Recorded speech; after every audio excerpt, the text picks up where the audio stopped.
Hey guys, thanks for coming back. Today we're actually have a special treat. Is we have Lex Roesner. Lex Roesner is an amazing part of our church, but she's also a huge part of this podcast. She does kind of all the background work. You set up all the cameras. She does everything. Are you excited to be on camera this time?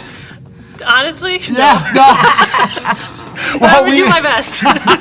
We are very grateful that she's going to be joining us. I know you guys are going to love our time with Lex. Lex, thank you so much for doing this. Yeah, I've been slightly forced to be here, but I am excited. We are so glad. You know that, obviously you know all about the podcast. We like to... Yeah, I listen to them while we record them, and then I listen to them again when I edit them, and then I sometimes have to listen to them a third time. So I think I know you guys better than you know yourselves. That's probably true. That's probably true. Well, we really just wanted to get to a point where you could share your story, your testimony, your journey. You know, when Amanda and I remember the first time I met you. We've had one of your sisters on already. We had your parents on already, and just a ton of fun, the whole family. And I am very excited for people to get to know you, hear your story and your testimony. So I think we should probably start with just you tell us about just how you grew up, how you encountered God, when He became real for you. Just kind of take us on your journey. Yeah, it's kind of funny because obviously Leah and Nate, I think they were episode 2. Yeah. And so she tells the story about being in the bathtub when she got saved, and I was sitting next to her. That's so cute. I was, probably 3 or 4. We were in the bathtub. I have no idea why my mother thought this is the moment I will ask my kids if they need Jesus. You could have been just baptized right there, right? I could have been. I don't think I was. But yeah, she just asked, and I have no memory of it, to be completely honest. But I've heard the story so many times that it's definitely now become an implanted memory and a part of me. But yeah, she was like, do you want to know Jesus? And do you want to make Him the Lord of your life and Him to come into your heart? And I said, apparently. Yeah. So, and honestly, my relationship with God has been nothing but climbing a ladder since. So cool. And I don't even have a moment where I can say He became real.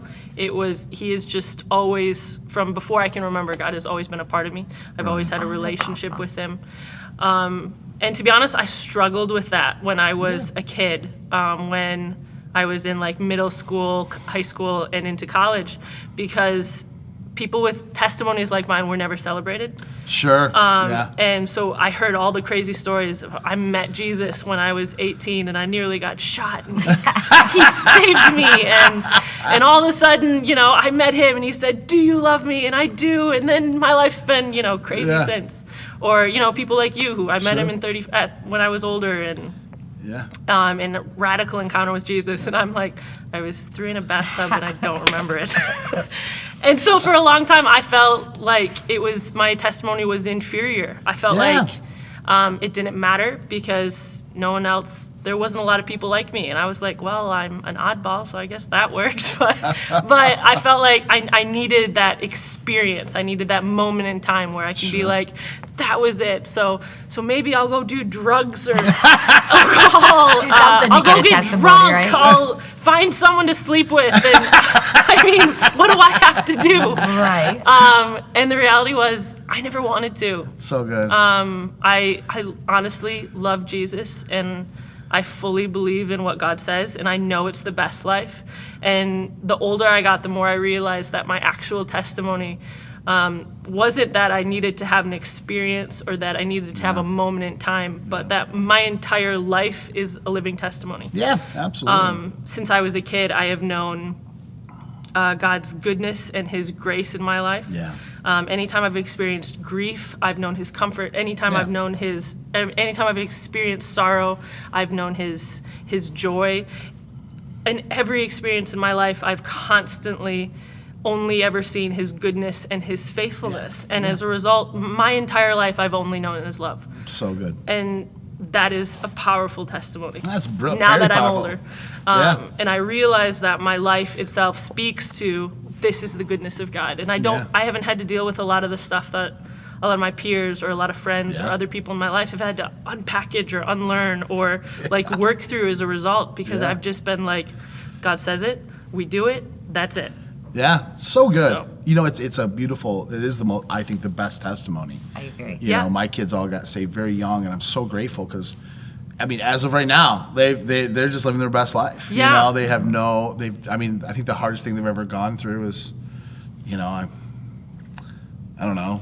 Breakups. A breakup, right? you know. I mean, they haven't had much bad in their life. They've lived a Yeah. pretty charmed existence. The thing I laughed about my daughter, she's 17 years old. She does just friends groups at school, and they have drama in their life.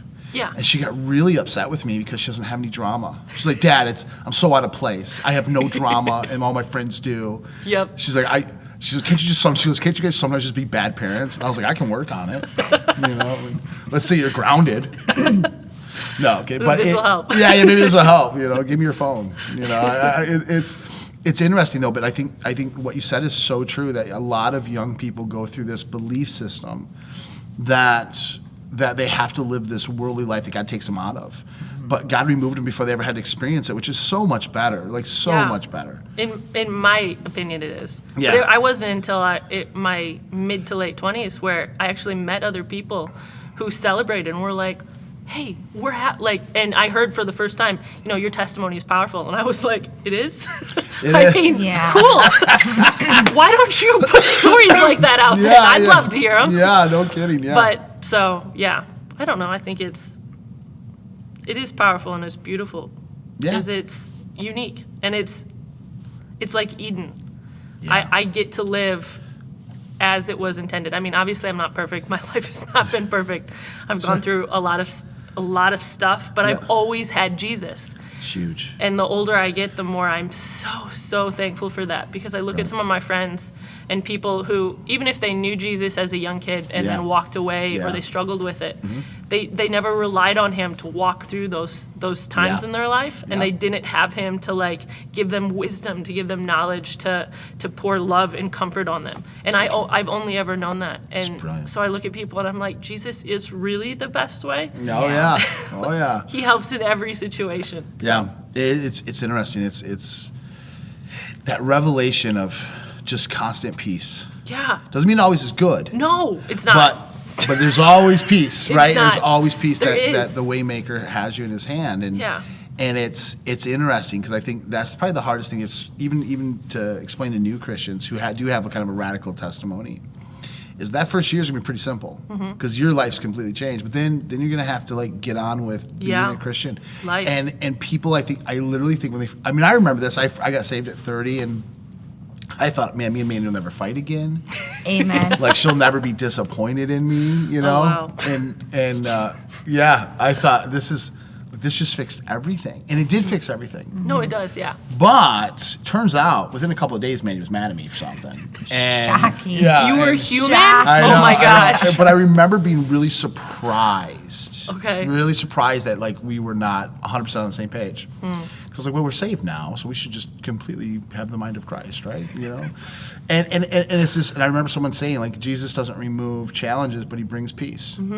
And I think when you get to grow up in a supernatural peace your whole life, it doesn't mean you don't have hardships. Like you No.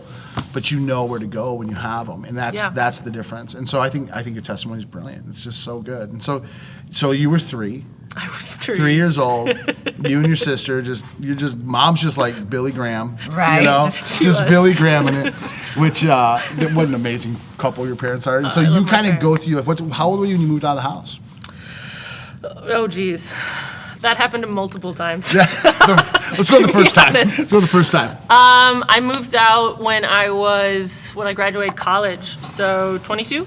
22. Yeah. What'd you go to college for? I went to school for film and video production. How was that? Tell us that journey. God, I hated college. I honestly wish I hadn't done it. I appreciate what I learned, but the debt and some professors were phenomenal and some Sure. professors sucked. Yeah. But I mean, college was college. I stayed at home to save money, so I Smart. commuted I actually went to Grand Valley. That's a long drive from where you live. Rockford? From Rockford, yeah. Wow. So I How long commute- of a drive was It was that? about 40 minutes. One way? And I was so cheap, I didn't pay for parking either.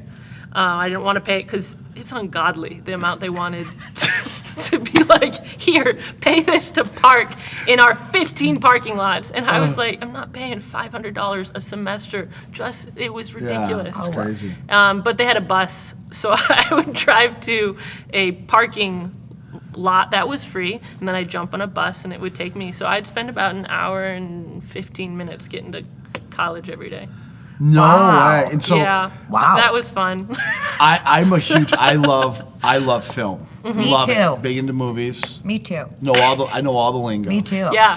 Like the fourth wall. Fourth when wall. you break it. On When I set. break that And you fourth talk wall. to that kid. It's only in fiction. It's not in podcast, Carl. Hey, listen, I know all the lingo. But I was watching something. I can't remember what director it was, but he was talking about film school, and I can't remember how he said this. He said, I could have learned everything I learned in film school hanging out with two buddies who make movies. Mm-hmm. And I thought that's really telling, that and it made me think. It's kind of why I brought this up is. Maybe think about even our walk with Jesus, right? It's everything makes perfect sense. Like you can learn, I think you can pretty much learn how to do everything in life if you have someone who will pour their knowledge into you. Yeah. Right? And I think when I look at, like you went to film school, and obviously you use a lot of your skill Yes. set now. And I mean, listen, you have like this amazing portrait to be able to film all the time. And Amanda. I do. Your wife is Yeah. she makes But- everything look easy. But like you really have kind of two options in life. Is you can come along beside somebody and walk out that journey, and do it with them, or you can be told what to do all the time. I think about that with church all the time. Sometimes you sit in. There are people that come to church on a Sunday and they're told everything about the Bible, and they're told how they should live. And then there's people that come to church every Sunday, but they're also walking the journey out with the body of believers. Yeah. And so they're getting practical application along the way. Yeah. And when I think about like your time in film school or school in general, it's very often how I kind of associate that time. But obviously, like going to that, the skill sets and everything allowed you to be where you're at today. Yeah. In a lot of areas. So if you were, let's say you knew somebody that was passionate about film, what would be the advice you'd give them? What would you tell them to do? So they're 18 years old, they're graduating school, they come to you and they say, if I'm going to go to film school, I'm the next James Cameron. And you say? I say, I've actually had this conversation. It honestly depends on the person. Okay. There's some people where college is for them. I was highly introverted. College was not for me. I learned better hands-on, and I didn't know that. Sure. I learned better in an environment where I can actually do it and practice it. In film school, I did get to do that. I did get a lot of hands-on experience, but I also was highly dyslexic, and so school in general is not my thing. Sure, I didn't know sure. that. Yeah, that's a whole nother thing. But yeah, testing and all that kind of stuff is just not my forte. Yeah. It's also a boys' club. Oh, is it really? Oh, it's totally a boys' club. No kidding. I wouldn't have thought that. Oh, yeah. At least when I did. I graduated in 2008, or I entered in 2008. And yeah, it's just a lot of boys. And so you get, even back then, guys they just take over a lot. Really? And they don't, Didn't know that. they don't intend to all the time. And they Right. can be really nice, but when there's more guys than there are girls, it just turns into, well, you just do what we tell you. Does it? What? Okay. Let me just specify I'm that sorry. is not how it works in our world. It doesn't work for everyone, but in college, that's how it worked a lot. Wow. And it was a lot of, you have to be in with the right people, it was a beautiful example of life, and I learned a lot about networking and all that kind of stuff. But it was a boys' club, and I mean, we were appreciated, but it was also like you're if you weren't with the right guys, then it was like, we don't really care. Wow. No And kidding. so it was definitely a wake up call, because I was homeschooled, and so college in general was a massive experience for me. Oh, I forgot you were homeschooled. So you went from homeschooled To college, and you're dyslexic. and I'm dyslexic. Did your mom know you were dyslexic when she was teaching you? No, that was the whole point. Gotcha. So I went to public school from preschool all the way into second grade. So my family moved to the Detroit area, and that's where I went to school. And we lived right down the road from my school. But I mean, I could not read.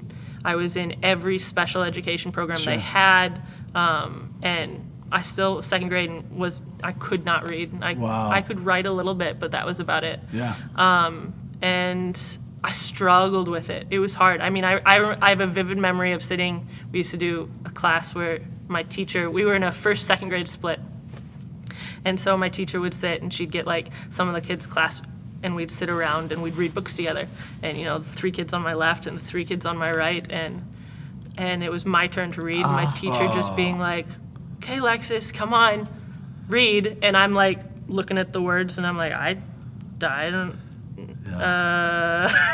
and feeling so much shame, so much embarrassment, and just being like, "Ugh, I think there's something wrong with me, but not knowing how to verbalize it because I'm in second grade and I can spit things out like nobody's business. I mean, you tell me something and I will regurgitate it if you tell it to me, but you ask me to read it and I'm like, Oh, wow. Yeah. and so my teachers actually told my mom to homeschool me.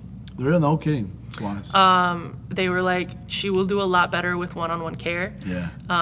And if you're able to figure out how she learns and get her reading, you could put her back into school. But my mom never did.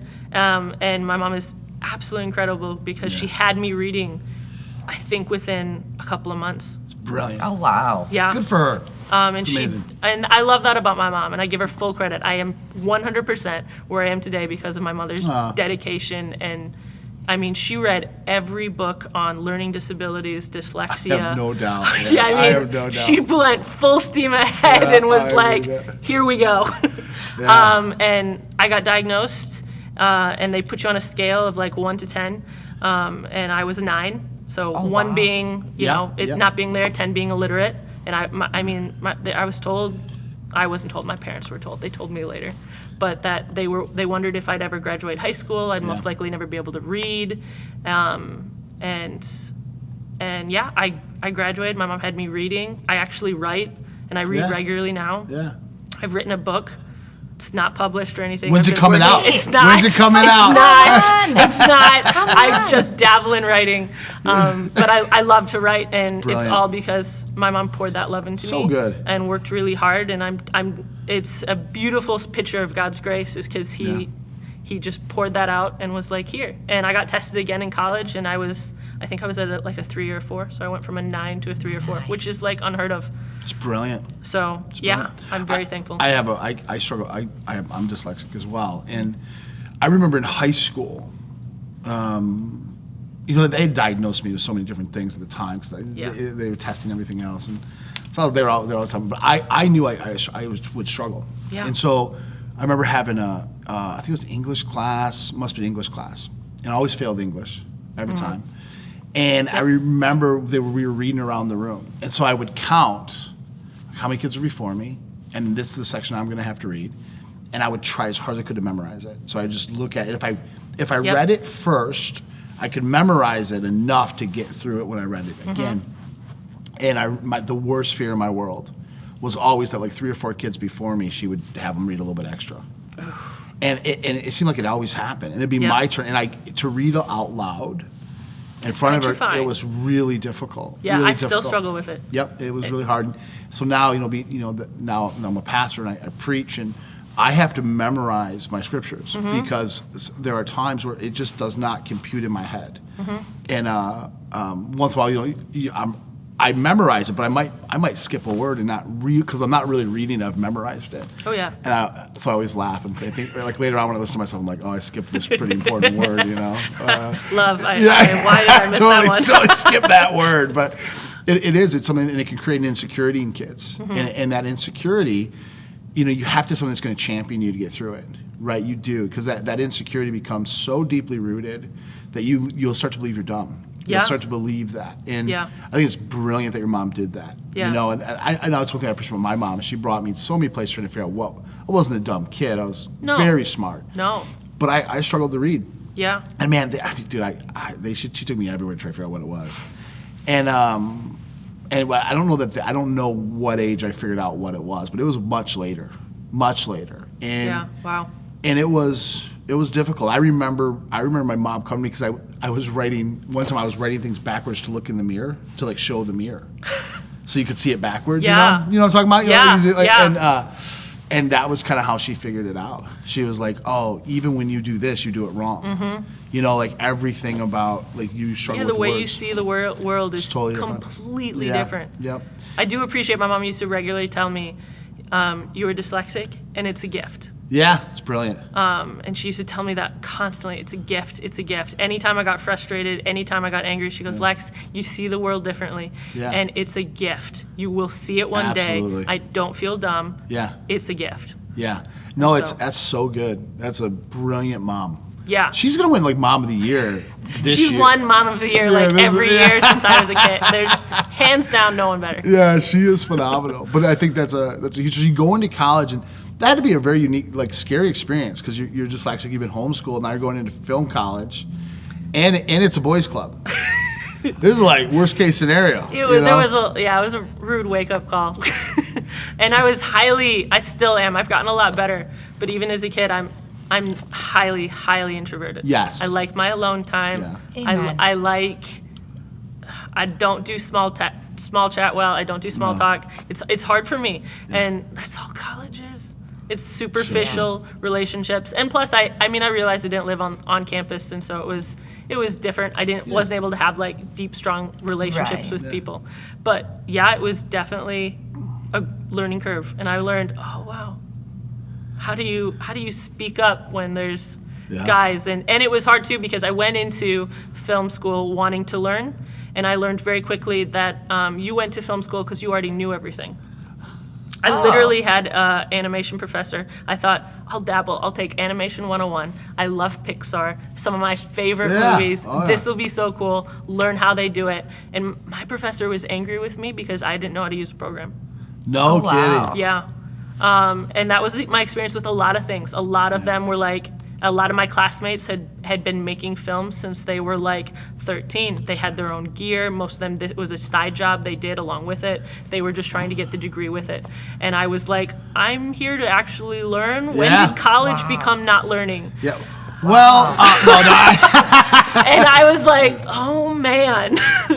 So yeah. I don't know. To go back to your original question, it honestly depends on the person. It depends on the college.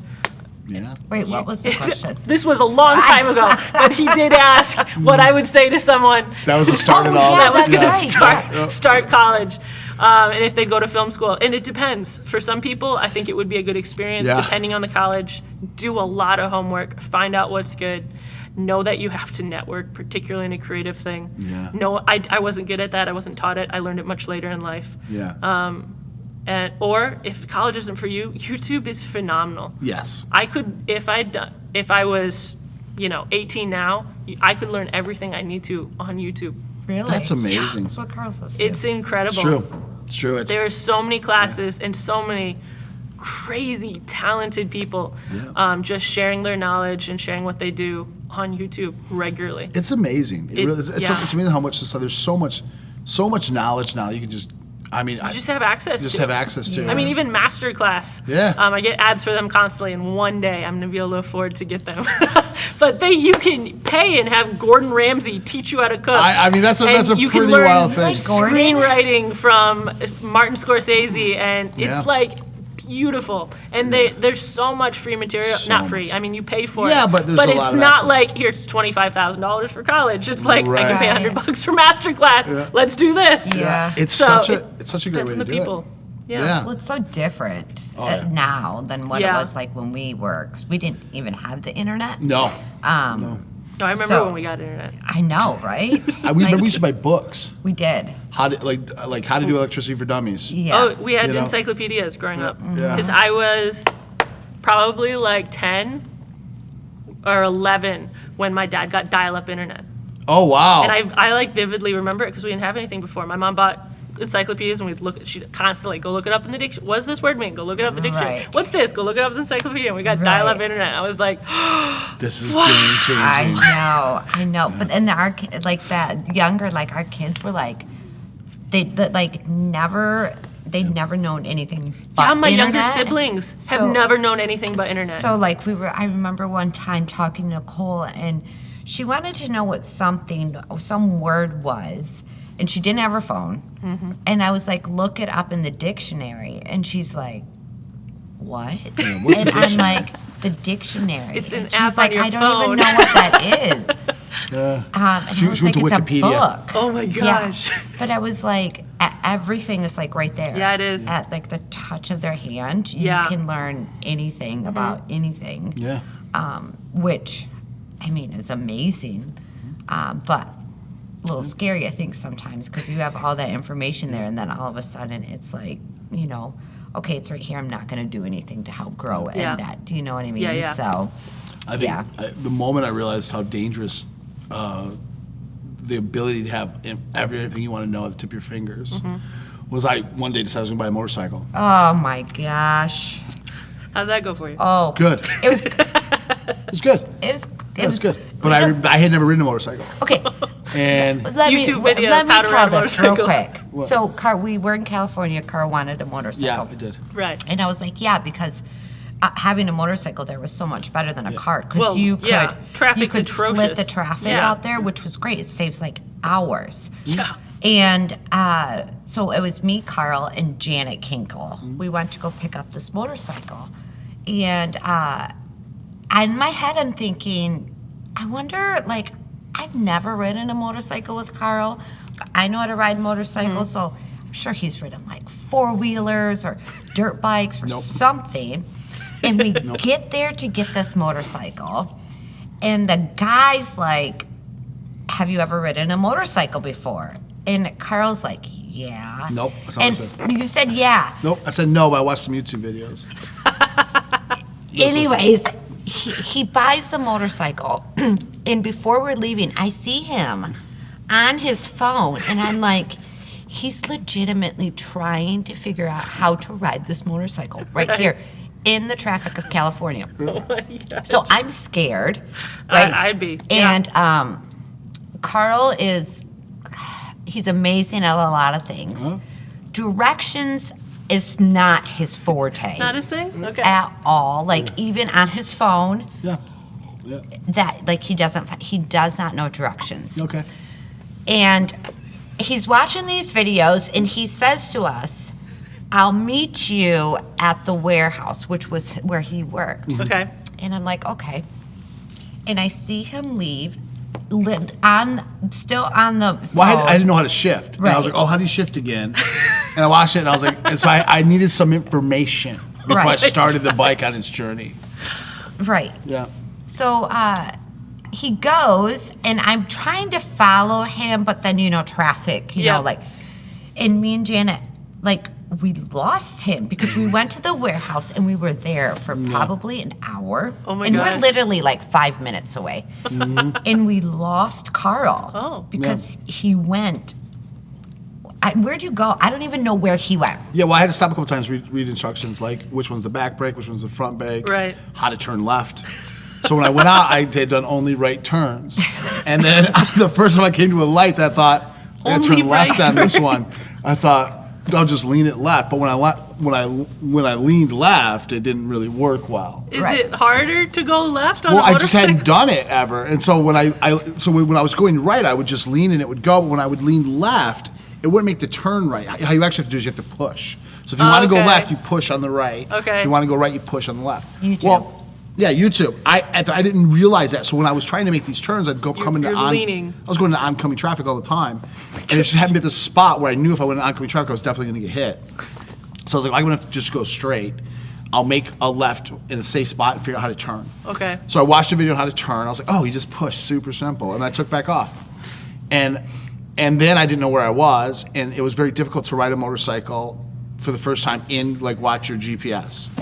So This is just terrible. I think you found me, didn't you? We ended Yeah. up finding you. Yeah. Yeah. And then I was like, I can ride. I'm good now. He was an expert. I was like, let's go to Chad Yeah. and Kinkle's. You want to go on a ride? I was ready. And I was like, no, I'm no, not. I'm not touching it. And in California, this is the funniest part. This I thought the part Manny wanted to tell is when you drive, like people will do Oh, this. no. Yeah, let me tell this part because this is the best part ever. So anything Carl's into, he learns the lingo of Well, you have to, whatever. right? Yeah. You're a motorcycler. Yeah. And so legitimately, we find Carl, we track him down, Yeah. and we're like, okay, we're going to follow you to Chad's house because as much of an expert as he became in 5 minutes, Yeah. You've been on an hour at this point. Well, Yeah, a right, long time. well, I know. Long time. I've been riding for years. You know? Yeah, an hour. It's I years. didn't feel comfortable with Carl learning I wonder and why. driving this on the 405 at like Just a highway. 5. Just right? a highway. It Yeah. only has like 10 lanes. Right. No big deal. So we're going Billions to of cars. So we're going to Chad and Janet's, and we're following Carl, and he comes up and he sees these like bikers, and all of a sudden he's part of the club, and he's like, Nope. like the They bikers, go like this. the bikers go like this when Yeah. you pass, and Yeah. it's you do that, and it's kind of like Yeah. we're in a Hey, club. we're cool. Yeah. So we're at a stop sign, at a stoplight, and all of a sudden you see some bikers, and we start to go, and Carl's going, right? And he's driving, and all of a sudden Carl like kind of stands up, and he's like, he waves to them like, hi guys, and he almost crashes into a car because he is waving so much, and I almost so peed my excited. pants. He was so excited. Well, then he recovered good because he was waving like a 5-year-old, but then he's like, No, I realized it like the second one, like none of them waved. You know, and I realized they were all just doing this. But in my excitement, when I'd see their hand move to signal me, I'd be like, hey, good to see you. You know? So I figured it out pretty quick. But I remember getting the bike from Chad and Janice to home later that evening and thinking, like, how dangerous it really is. yeah. To be able to get all the knowledge and then think you're an expert when you're in it, you have no clue what you're doing. Right. I've It took always you 2 hours to figure out? well, it took me a while because I literally thought all I gotta do is watch a video and it'll be good. Oh, jeez. Because I've ridden a bicycle before, Oh, 'Cause it's definitely really the the same same. thing. right? And I think, but I Man. think you see that in correlation with today's generation, where they have access to all the knowledge you could ever want, Yeah.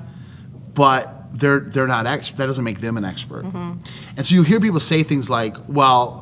One of my favorite things that you see, like they've never led anything, but they'll tell you all the leaders' blind spots. And I think well, that's a mistake, guys, because you've never done it. You just, it's a minuscule piece. Yeah. And, or they'll have, this is my favorite. People that go to film school always criticize directors that are actually making movies. Yeah. Right? And All so the time. it's one of the things I had friends that went to film school. Yep. And like we'd be watching a James Cameron movie. I feel like he's got it pretty dialed in.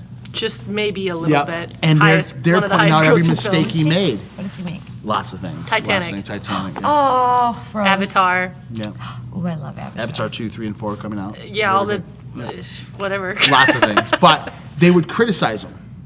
They would point out everything he's doing wrong. Oh, and I'd geez. think, guys, you sound like fools. You've been to film school for like 6 months. You know? But Yeah. they made backyard movies. Yeah, You know? and they were zombie backyard movies. All That's of them were all zombie I watched movies. was film school and zombies. God, I hate zombies. They're pretty easy to make, probably. It's probably Yeah, why. I think for some reason, film school kids think zombies are the way to go. Like, That's this is amazing. cool, no one's ever done it.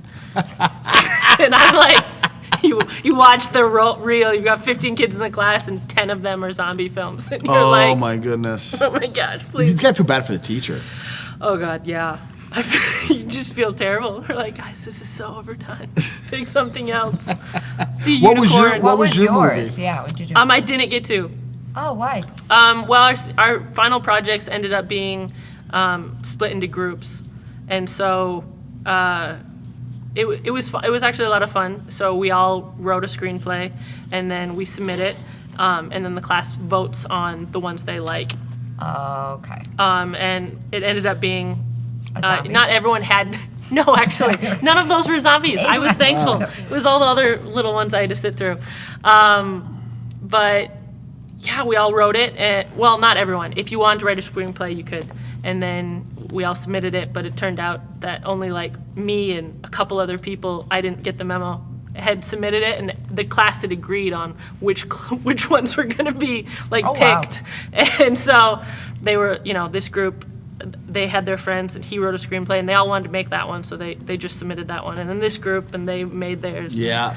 And then we got split up into be a part of each production.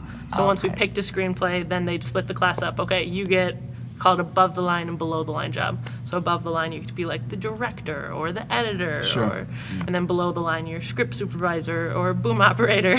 Gotcha. Like the more boring jobs, so to Yeah. speak. I guess so. And so on one job, I got to edit the whole thing. Oh, wow. And I love editing. It's my favorite thing. Nice. And I learned that because of that gig, so I was very pleased. And then my next one, I was script supervisor, which is a job where you basically make sure that there's continuity in the film. So if someone is wearing a black jacket and then we break for lunch, they come back and they're still wearing their black jacket. That would make sense.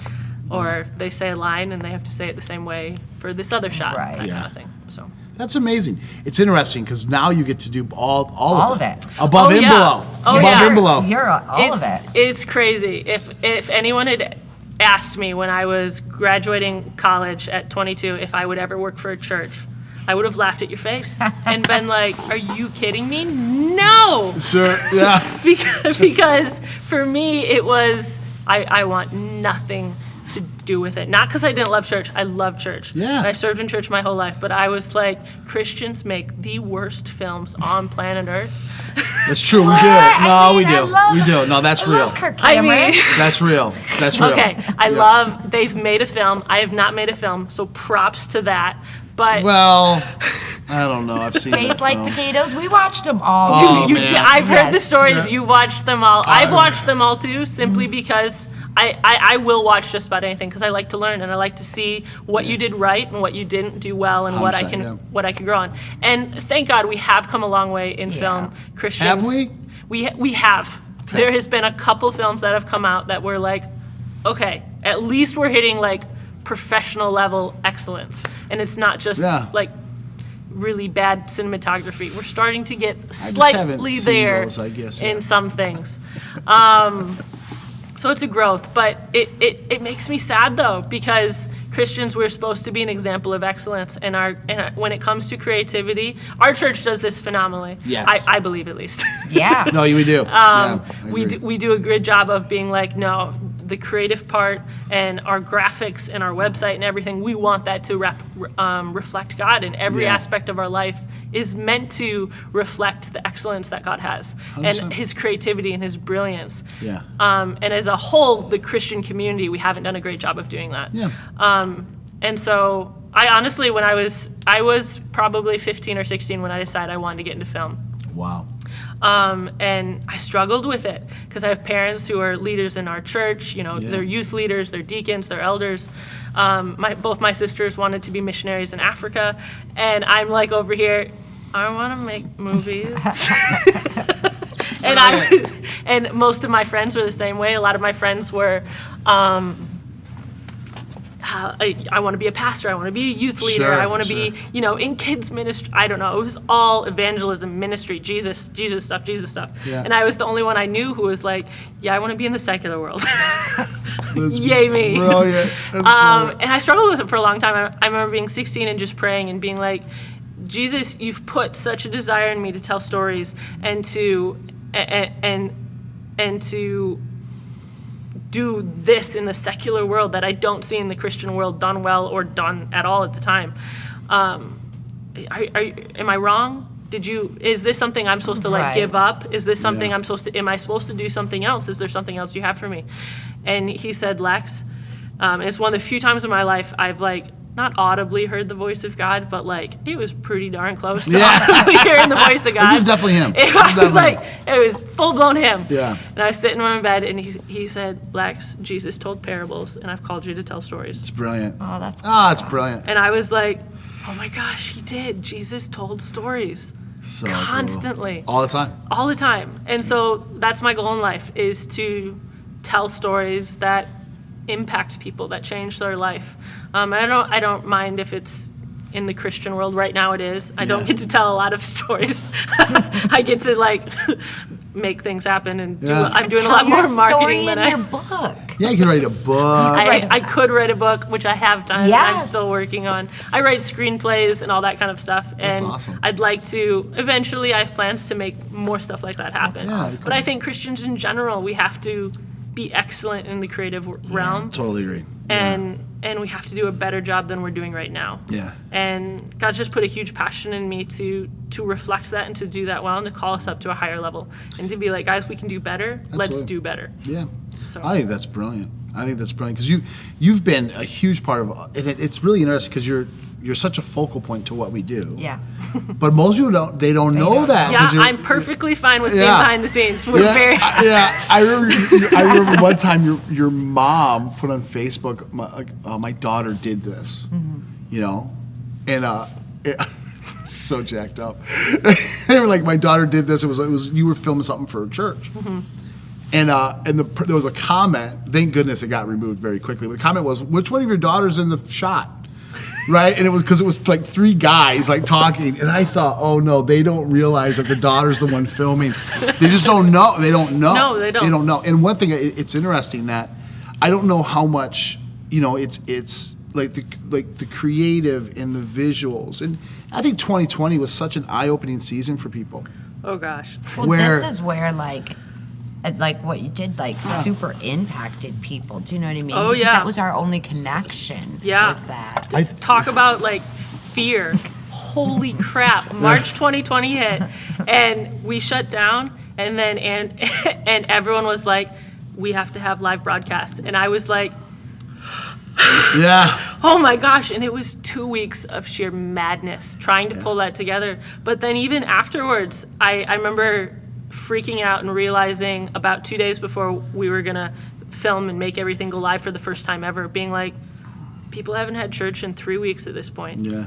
And if I can't pull this off, they won't. They won't get it next week. And I was like, whoa. And it was like months of like, I felt this enormous weight of, if I can't do this, people will not have church. They won't be able to experience community. They've been stuck at home. They've been like, we just need something. We need something. And I got so much feedback afterwards from people like, you have no idea what a lifeline that was. Yeah. It was so good to be able to, I know we weren't actually there, but to be able to see Andrew, to be able to see Jed, to be able to see our worship team. And I was like, good. It was stressing me out, but I'm glad it worked out. It was interesting because in that season, you're trying to put that together. I remember me and Andrew were calling you like crazy. Hey, how do we make ourselves not look so bad on Facebook? You know, like it was a whole new. I remember telling Mandy. I mean, we actually kind of repented because there were so many things like social media and different things. I think as a pastor, I kind of was like, Yeah. like that's for you. That's for the young That's guys for the to young do. people. And you know, I'll put up a something once in a while with my kids, or me doing something stupid, or Jesus, you know. But Yep. I'm just not, I'm not going to really try to build a following on Facebook or something. But I remember like the very first communication we made as a church was through Facebook. And I remember I filmed the Facebook video. I think a couple days later, Ange did. And basically telling me like, we're not going to be doing church right now. The way we've been doing it. And we're working diligently to make sure we can still stay connected. At the time, we thought it was 10 days. Yeah, everyone was like, it'll be a few weeks. And I'll tell you what, the wisdom, most people don't realize this, but like, I think the year before, when we were going through our budgets, Andrew had really felt that we needed to put a ton of money towards video production for filming messages. And I don't want to say we thought, really? Like right now? But he said, guys, I just feel it really pressed on me. We got to put finance towards this. If he hadn't have done that, as a church, I don't think we would have had the resource to buy everything we needed and to go. And it's the gift of apostles, someone being in tune with what's happening. I'm not saying God told him we're gonna have a pandemic, but what I'm saying is, no, of course not. God was telling him a direction. Should have told us. But it was such a thing. But then it really I remember thinking about you guys. Being like, oh man, I knew you were overwhelmed, and I'm watching YouTube videos on how to do Facebook Live videos and asking you to come. You had to come fix my lights, which they weren't terrible, by the way. Back me up, Lex. They weren't terrible. But they were not good. And we tried to watch things on YouTube, but clearly it we wasn't need the knowledge. We needed someone who actually knew what they were doing. But you, without like someone like you, who I think, and I really wanted to get to this because I do want to honor your time But I think that there's an aspect of who you are and this vision you had at 13 of your life that if you would have allowed yourself to be disobedient, to not listen, to decide, oh no, I should work in youth, right? We didn't need a youth leader in 2020, right? What we needed was somebody that could help us get the message of Jesus out there in a brand new way that we had never done as a church group. And it's very fortunate that you listened and obeyed God, and that your parents didn't try to talk you out of it. Yeah. You know? That's true. My mom kind of did. I think every mom, right? I know. Every She's mom's like, that job won't pay, sweetie. Right. I'm That like, job won't I pay, know. sweetie. She was right. Yeah. But it kind of does a little. And I think that it was a huge aspect. But as you look at like where the church is today, and the importance of being able to have multiple outlets for the message of who Jesus is, and multiple outlets for even worship. When you look at that, can you just speak to like what God has spoken to you about in this season, as far as creativity in film and people like one of the things Mandy preached online the other day.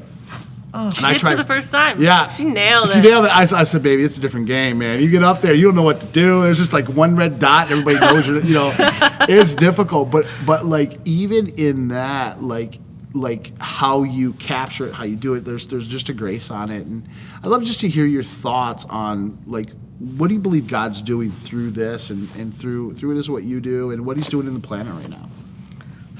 That was a big question. Well, it took you an hour to answer the last one. This is your fault.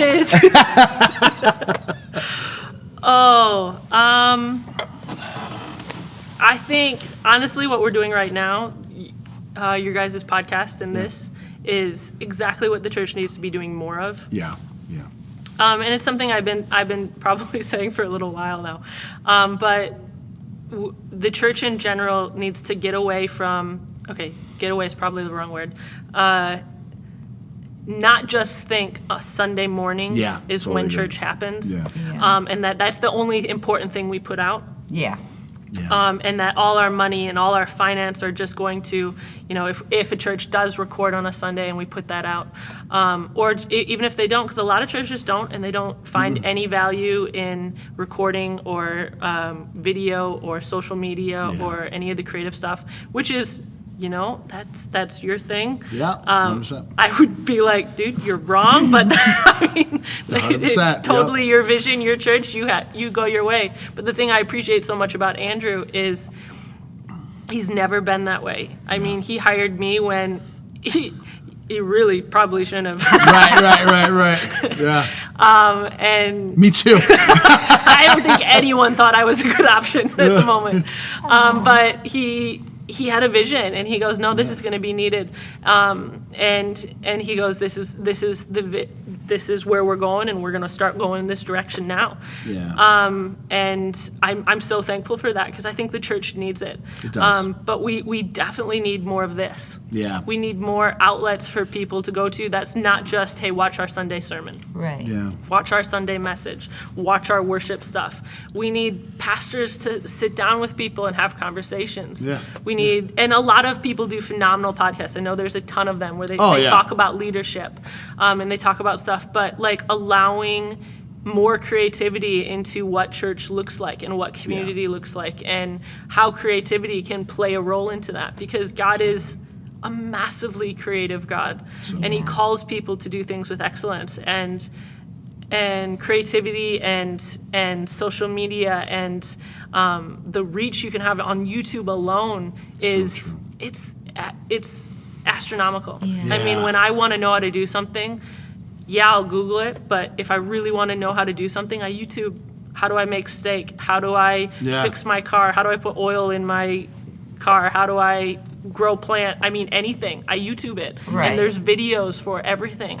So I think the church needs to do think more outside the box and be like, okay, how do I utilize the biggest search engine on planet Earth? So good. And right now, the only thing we put out is Sunday messages. Yep.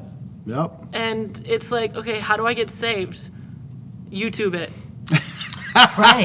And wow, there's no videos on that. We actually had someone talk to that. Adam Schaefer. Adam Schaefer. He had to Google it because there was no videos. Yeah, exactly. And there needs to be more research like that. And I think people have started to catch on to that. There's stuff like one of my favorite nonprofits right now is the Bible Project. Yeah. And they put out phenomenal stuff, just giving people insights on how the Bible leads to Jesus. So good. And they put out podcasts, they put out YouTube videos, and they explain things in beautiful, creative animation. Absolutely. That is, I mean, it's a life-changing for people. And I think it's incredible, but they're a nonprofit. I would love to see a church doing that. Right. And I would love to see churches be like, hey, I think there's more we could do. I think there's more, you know, even if you're just a church of like 200 odd people, I mean, you've got people in your church who have a heart to do things. Absolutely. And you've got leadership who there's more to you than just preaching on a Sunday. Right. Let's see it. Let's hear it. Like, what are your hobbies? What are your passions? What inspires you? Tell us. So good. And give the world the resource they need. That's brilliant. Love it. Lex, thank you so much for doing this. You are absolutely amazing. No, you guys make all this happen. Oh, no. No, we literally show up, you tell us where to sit, and you tell us when to do the intro over. Yeah. Right? Yeah, but the podcast happens because you are able to carry on incredible conversations, and you know how to pull things out of people, and you know how to chat. Yeah. You do it well. Jack. It's a gift. It is a gift. I keep telling Manny that. Yes. No, I do have to, I would just want to, before we close, I just want to say thank you for helping everybody else facilitate telling their Yeah, so stories. true. I know you want to tell stories, and I think you 100% will. But Absolutely. One day I will. think you helping other people facilitate telling their stories has a huge impact, I think, more than you'll know. And honestly, this could not happen without you. Absolutely. 100%. And I appreciate all the time and the energy and the dedication and just graciousness and stuff that you pour towards this. So thank you so much You're for amazing. Yeah, no, all I that you do. appreciate that. Thank you. That means a lot. Thanks.